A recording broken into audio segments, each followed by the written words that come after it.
Hello, मैं महेश जांगिड़ स्वागत करता हूँ आपका प्रैक्टिस एंड रिवीजन क्लासेस में। आज जो हमारा टॉपिक शुरू होने वाला है वो एक्सरसाइज 1.2 पर है। ठीक है, हम कर रहे हैं चैप्टर 1 नंबर सिस्टम संख्या पद्धति।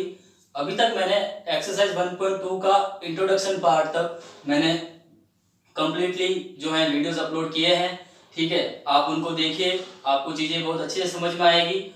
आज हम शुरू करने वाले हैं एक्सरसाइज 1.2, जिसका जो पहला क्वेश्चन है वो जो हमने एक्सरसाइज 1.1 में किया था क्वेश्चन उसी के जैसा है। ठीक है, देखते हैं क्वेश्चन नंबर 1 क्या कह रहा है। State whether the following statements are true और फॉल्स, जस्टिफाई योर आंसर। नीचे दिए गए कथन सत्य हैं या असत्य हैं, कारण के साथ अपने उत्तर दीजिए। देखिए, हमारे पास स्टेटमेंट गिवन है, कथन गिवन होंगे। हमें क्या करना है, जो हमारे पास कथन दिए गए हैं, जो स्टेटमेंट हमारे पास गिवन है, हमें उसको पढ़कर ये बताना है कि वो सही है या गलत है। अगर वो सही है तो क्यों सही है, और गलत है तो क्यों गलत है। हमें अपने जो रीजन है उनको भी जस्टिफाई करना है। ठीक है, तो हम इसका सॉल्यूशन शुरू करते हैं, देखते हैं। जैसा कि मैंने बताया था, इस टाइप के जो स्टेटमेंट्स हैं, कथन है, इनमें सिर्फ आपको ये देखने की जरूरत है वो किन नंबर्स के बारे में बात कर रहा है। अगर हमें नंबर्स के बारे में पता है तो हम इन स्टेटमेंट्स को इजीली समझ सकते हैं और उनका आंसर दे सकते हैं। देखिए, ऑप्शन नंबर 1 है, वो क्या बोल रहा है, irrational number, every irrational number is a real number. प्रत्येक अपरिमेय संख्या एक वास्तविक संख्या होती है। ठीक है, इस टाइप के स्टेटमेंट्स को कैसे टैकल करना है, देखिए आपको ये देखना है कि कौन से नंबर की बात हो रही है। यहाँ अगर हम पहले देखें तो बात हो रही है इरेशनल नंबर की, तो हमें ये पता होना चाहिए कि इरेशनल नंबर होते क्या हैं। देखते हैं, इरेशनल नंबर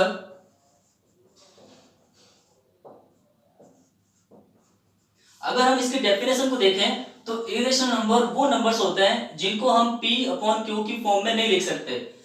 अपरिमेय संख्याएं वे संख्याएं होती है जिन्हें हम p बटा q की शक्ल के रूप में नहीं लिख सकते।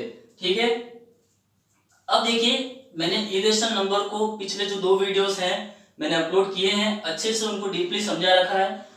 यहाँ अगर हम देखें इरेशनल नंबर को, तो मैंने बताया था रूट के अंदर हमारे पास वो सारे पॉजिटिव इंटीजर्स होंगे जो एक परफेक्ट स्क्वायर वैल्यू नहीं देते हों। जैसे मैंने एग्जांपल दिया था √2। ठीक है, ये जो 2 है ये एक पॉजिटिव इंटीजर है, ये किसी भी नंबर का एक परफेक्ट स्क्वायर नहीं है। ठीक है, और भी एग्जांपल जैसे √3। इसमें आपको देखना ये 3, क्या कोई ऐसा नंबर है जिसका स्क्वायर करने पे, जिसका वर्ग करने पर आपके पास 3 आता हो? नहीं आता। तो उनके अंदर हमारे पास वो सारे पॉजिटिव इंटीजर्स होंगे जो परफेक्ट स्क्वायर नहीं है। ठीक है, और हमारे पास और भी एग्जांपल्स हैं, √5, √7 और बहुत सारे। बस हमें ध्यान ये रखना है कि रूट के अंदर एक परफेक्ट स्क्वायर वैल्यू नहीं होनी चाहिए। जैसे √4 अगर हम देखें तो ये जो 4 है वो 2 का स्क्वायर होता है और साथ ही साथ -2 का स्क्वायर भी होता है।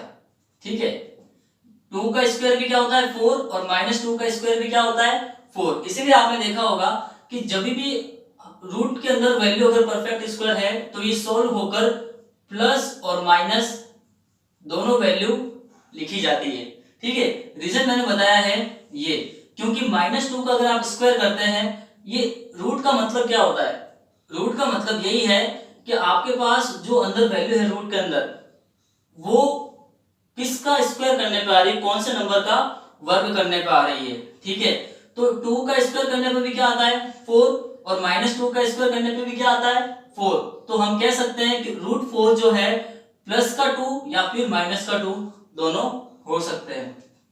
ओके, अब देखते हैं अब क्या कहना चाह रहा है आगे स्टेटमेंट। हमने इरेशनल नंबर के बारे में देखा, अब आगे हमारे पास है रियल नंबर्स।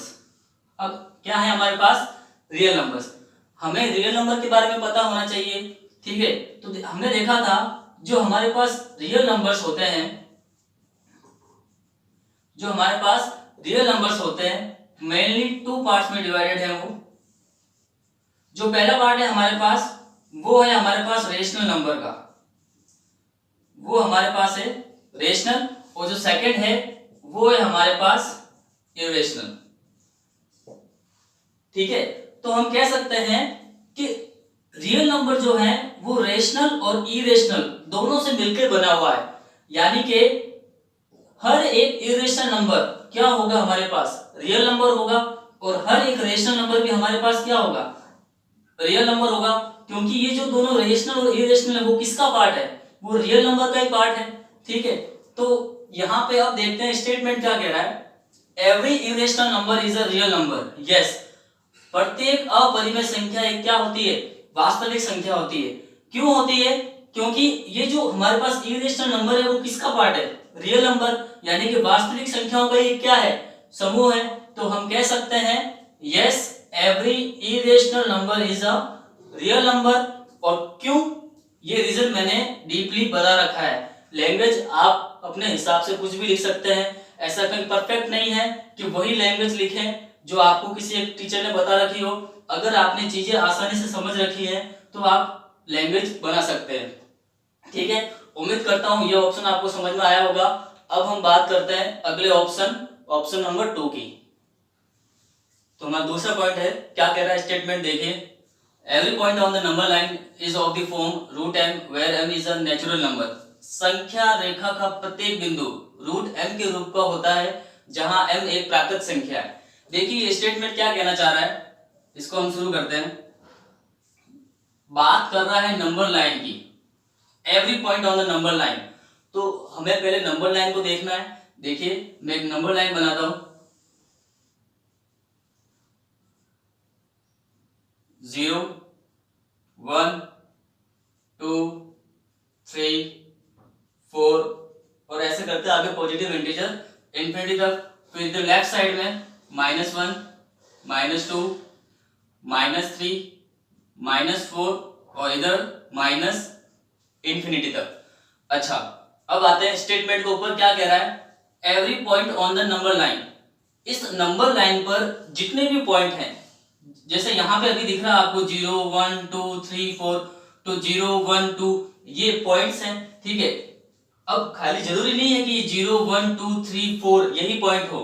मैंने बताया था रेशनल नंबर इरेशनल नंबर वो भी कहाँ है, नंबर लाइन पर लोकेट होते हैं, तो उन पॉइंट की भी वो बात करना चाह रहा है। ठीक है, अच्छा अब देखो क्या कह रहा है, every point on the number line, संख्या रेखा का प्रत्येक बिंदु is of the form root m. संख्या रेखा का प्रत्येक बिंदु कौन से रूप का होता है, रूट एम के रूप का होता है, ये कहना चाह रहा है। तो देखते हैं, देखिए अगर मैं इस जीरो की बात करूं, अगर इसमें जीरो की बात करूं तो इस जीरो को मैं लिख सकता हूं रूट के अंदर जीरो। ठीक है, क्योंकि अगर इस रूट जीरो को अगर आप सॉल्व करोगे तो आंसर हमारे पास क्या आएगा, जीरो आएगा।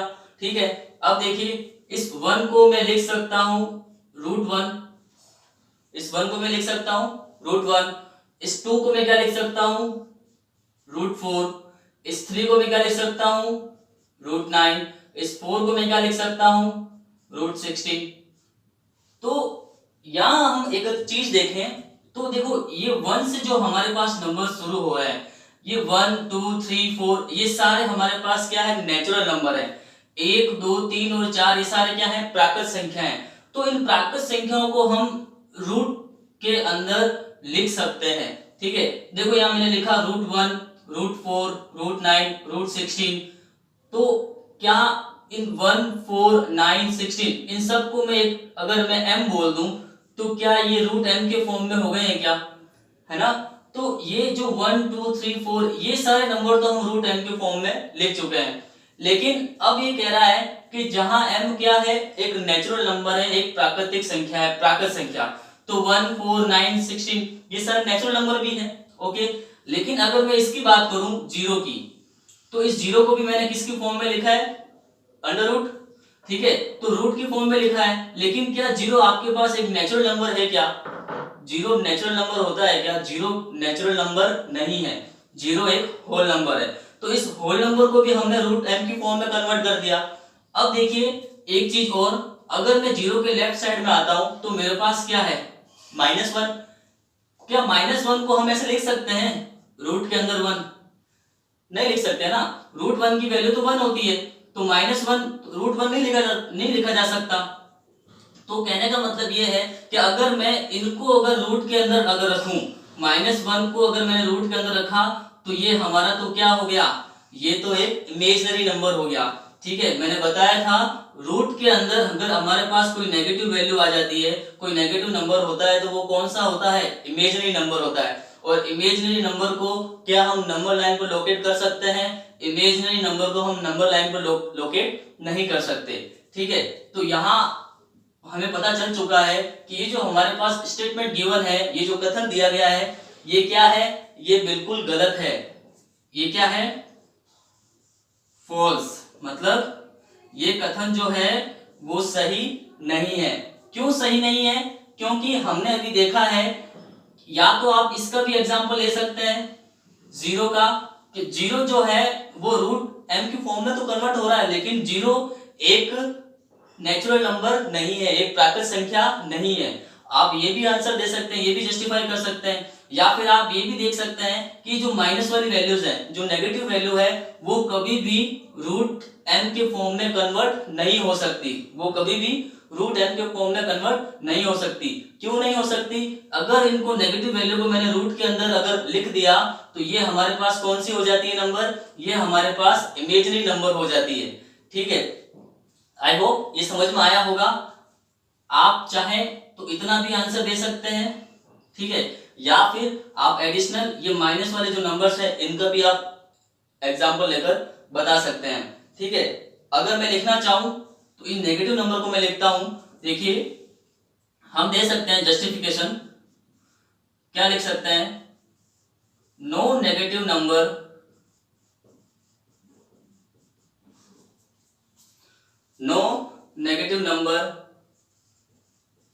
can be written in the form √m, in the form √m, because it gives imaginary number,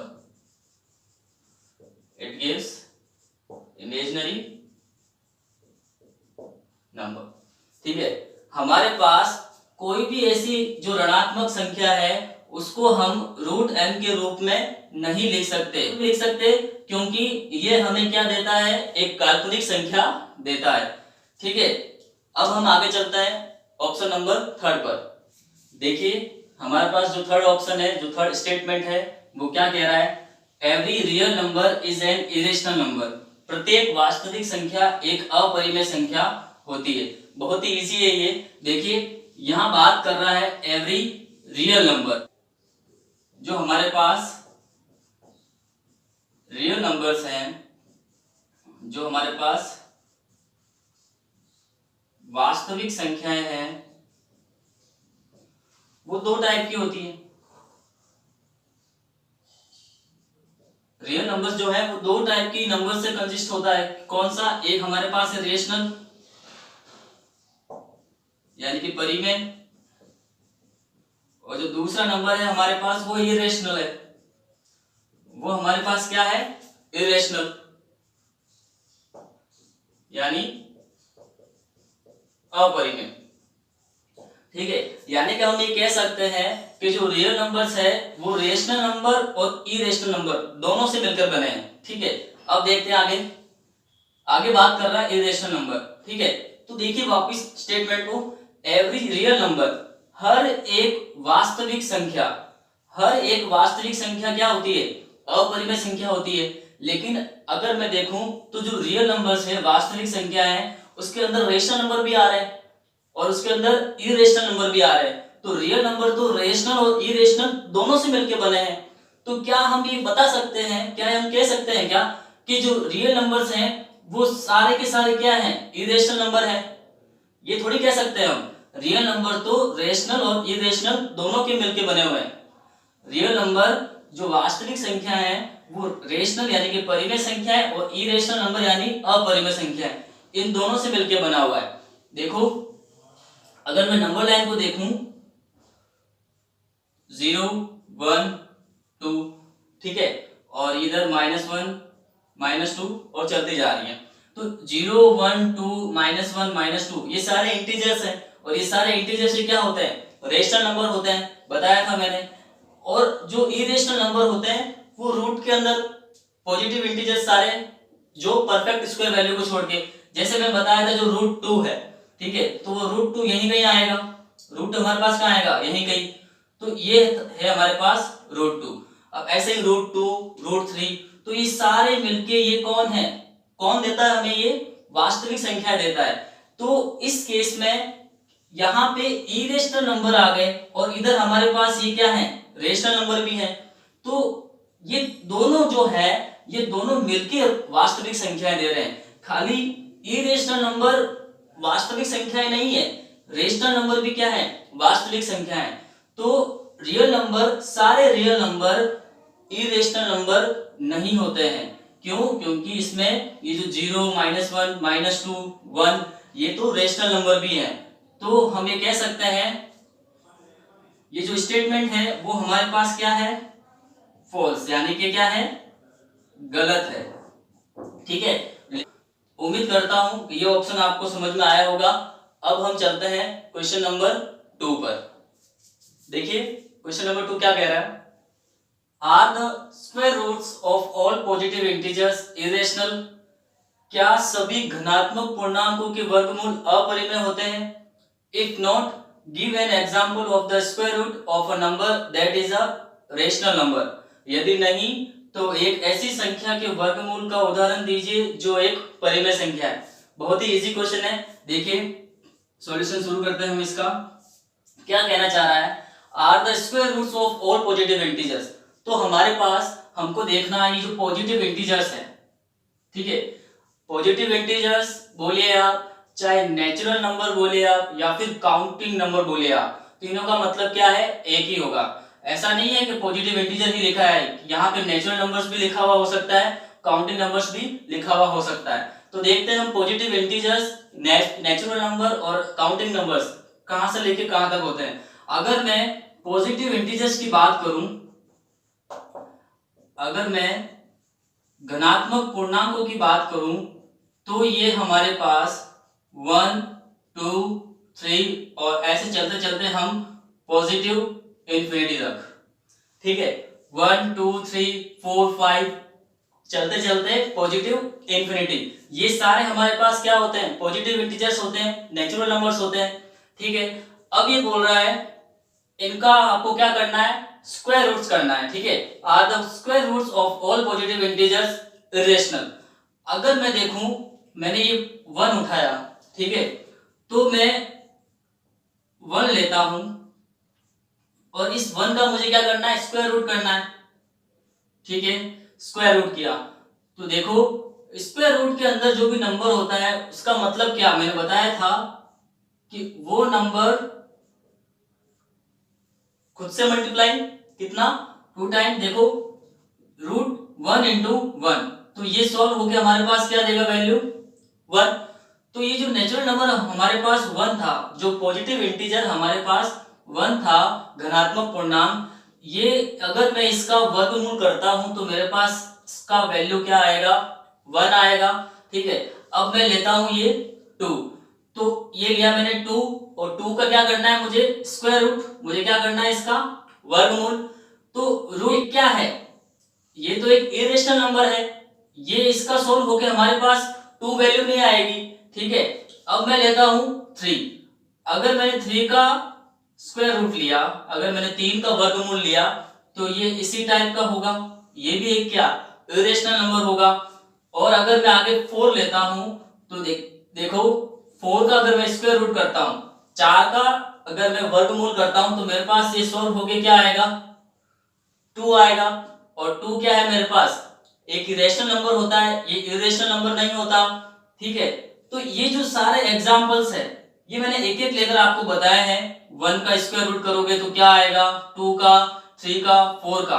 अब हमें देखना है कि कहना क्या चाह रहा है, are the square roots of all positive integers irrational, क्या सभी धनात्मक पूर्णांकों के जो वर्गमूल हैं सारे के सारे क्या इरेशनल होते हैं।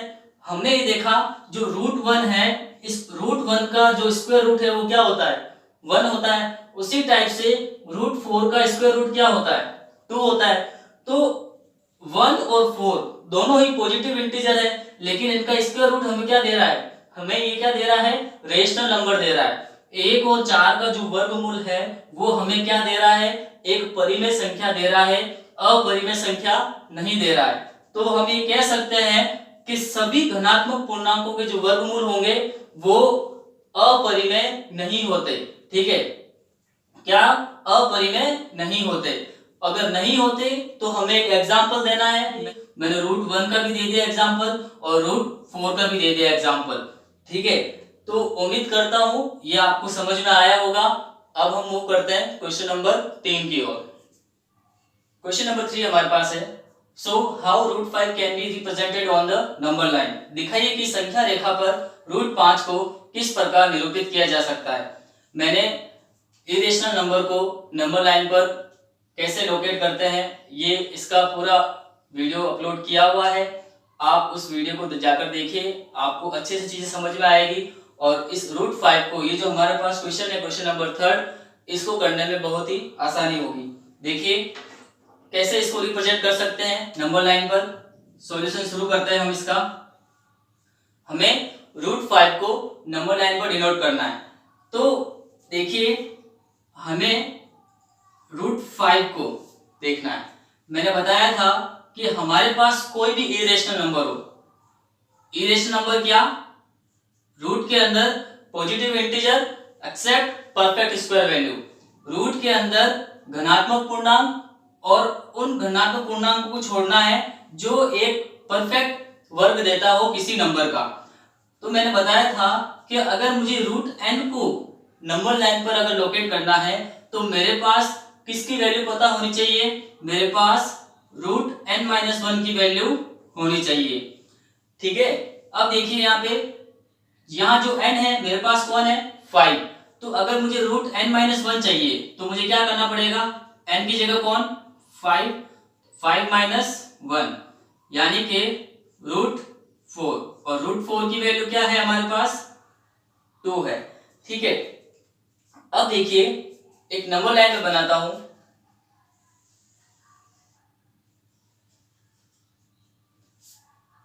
नंबर लाइन पे सबसे पहले आप क्या कीजिए, 0 को लोकेट कीजिए। सबसे पहले आपको क्या करना है, 0 को लोकेट करना है। उसके बाद क्या करना है आपको, या तो आप रूलर की हेल्प से या फिर आपको क्या करना है, कंपास को लेना है और जहां आपने 0 को लोकेट किया है अपने अकॉर्डिंग आप अपने कंपास को ओपन कर सकते हैं और इस 0 को सेंटर मानकर आप क्या कर सकते हैं, आर्क, इक्वल आर्क आपको कट करनी है इस नंबर लाइन पर। या तो आप ऐसे कीजिए या फिर आप रूलर की हेल्प से स्केल की सहायता से 1-1 सेंटीमीटर या फिर जो आप अपना यूज लेना चाहते हैं स्केल, उसके अकॉर्डिंग इक्वल डिस्टेंस पे आपको क्या करना है, सारे नंबर डिनोट करने हैं। जैसे 0 के बाद कौन आएगा, 1 के बाद 2, फिर 3, फिर 4 और लेफ्ट साइड में भी आप -1, -2 इनको लोकेट कीजिए। अब क्या करना है आपको, देखिए ये जो रूट n-1 है ये मेरे पास बेस है, ये मेरे पास क्या होगा, बेस होगा, यानी कि रूट n-1 की वैल्यू कितनी आई, 2। तो अब हमें बेस क्या लेना है, 2 यूनिट लेना है। तो देखिए 2 यूनिट कितना हो जाएगा, 0 से 1 तक 1 यूनिट और 0 से 2 तक कितना हो गया टोटल, 2 यूनिट। यानी कि अब मेरे पास बेस कितना है, ये 2 यूनिट। ये स्टार्टिंग पॉइंट है और ये एंडिंग पॉइंट। इसको मैं नेम दे रहा हूं A और इसको मैंने नेम दिया है B। ये मेरे पास कितना है, 2 यूनिट, 2 इकाई। ठीक है, अब आपको क्या करना है, इस B पॉइंट पर आपको 90 डिग्री का एंगल बनाना है, यानी कि इस B पॉइंट पर आपको एक लाइन बनानी है जो इस AB के क्या हो, परपेंडिकुलर हो। तो मैंने बताया था आपको क्या करना है, देखिए आपको कंपास लेना है, ना ज्यादा बड़ा ओपन करना ना ज्यादा छोटा। ठीक है, आपको यहां इस B पॉइंट को एज अ सेंटर मानकर एक सेमी सर्कल यानी कि एक अर्धवृत्त आपको क्या करना है, ड्रॉ करना है। फिर आपको क्या करना है, उसी लेंथ का कंपास ओपन रखना है और फिर यहाँ पे इसको सेंटर मानकर इस पॉइंट को एक आर्क यहाँ कट करेंगे जो कि 60 डिग्री एंगल होगा, हमारे पास 60 डिग्री एंगल होगा। उसके बाद में वही लेंथ का कंपास रखना है और यहाँ पे इसको सेंटर मानकर एक यहाँ पे आपको आर्क कट करना है। ये हमारे पास 60 डिग्री हो गया और ये हमारे पास 120 डिग्री हो गया। अब हमें बनाना है 90 का एंगल। तो 90 जो है वो 60 और 120 के बीच में आएगा, यानी कि एक बार कंपास को यहाँ रखकर आपको यहाँ ऊपर एक आर्क कट करना है और दूसरी बार 120 पर रख के आपको आर्क कट करना है। अब जहां ये दोनों आर्क कट हुए हैं, इंटरसेक्ट हो रहे हैं, वहां से क्या करना है, आपको एक लाइन है इस बी पॉइंट पर मीट करवानी है। अब ये जो हमारे पास एंगल बन गया, ये कितने का बना है, हमारे पास 90 डिग्री का एंगल बन चुका है। अब क्या करना है आपको, इस यहाँ पे 1 यूनिट का आपको एक मार्क करना है। कैसे होगा, देखिए 1 यूनिट मान लो यहां पे आया, इसको मैंने नेम दिया है सी। इसको मैंने क्या नेम दिया है, सी। अब आपको इस सी को ए से ज्वाइन करना है।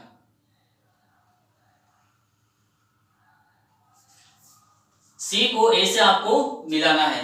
देखिए ये आपके पास 2 यूनिट है और ये आपके पास 1 यूनिट है, 1 इकाई है, ठीक है। तो आपको अब यहाँ पे AC की वैल्यू फाइंड करनी पड़ेगी। आपको किसकी वैल्यू फाइंड करनी पड़ेगी, AC की। तो देखो यहाँ हमारे पास एक राइट एंगल ट्राइंगल बन चुका है।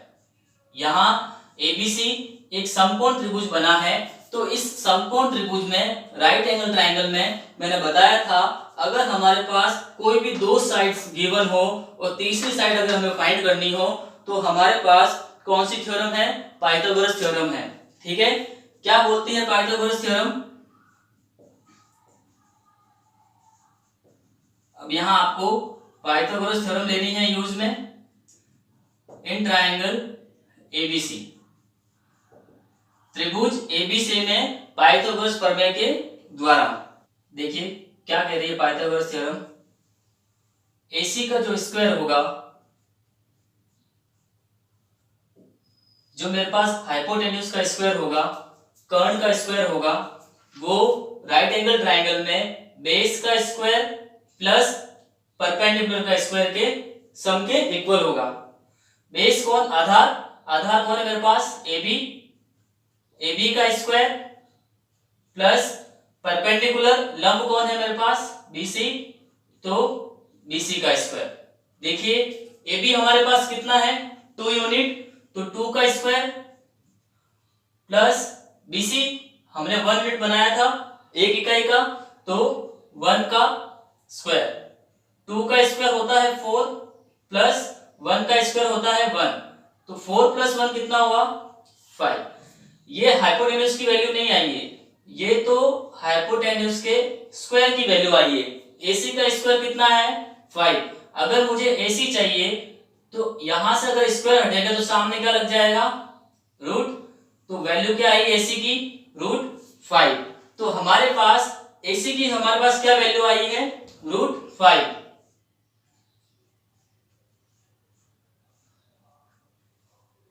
अब देखिए ये जो AC है वो ये वाली लेंथ है, हमें इस √5 को नंबर लाइन पे लोकेट करना है।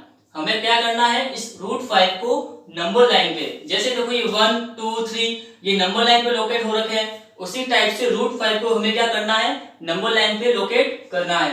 तो क्या करना है, उसके लिए आपको लेना है कंपास प्रकार का प्रयोग करना है यहाँ पे, और यहाँ जो A पॉइंट है इसको आपको सेंटर मानना है और AC के लेंथ के इक्वल आपको क्या करना है, कंपास ओपन करना है। फिर आपको क्या करना है, AC को एज अ रेडियस मानते हुए आपको इस टाइप से यहां आगे बनाना है। तो ये जो नंबर लाइन पे जिस पॉइंट पे इंटरसेक्ट हुआ है, मैंने इस पॉइंट को नेम दिया है D। तो A से लेके D तक ये जो हमारे पास लेंथ आई है, A से लेकर D तक ये क्या होगी, √5 होगी। तो इस टाइप से √5 नंबर लाइन पर लोकेट हो चुका है।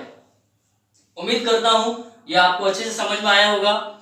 अगर आज का वीडियो आपको पसंद आया है तो वीडियो को लाइक और शेयर करना ना भूलें। अगर आप फर्स्ट टाइम इस चैनल पर विजिट कर रहे हैं तो चैनल को सब्सक्राइब कीजिए। धन्यवाद।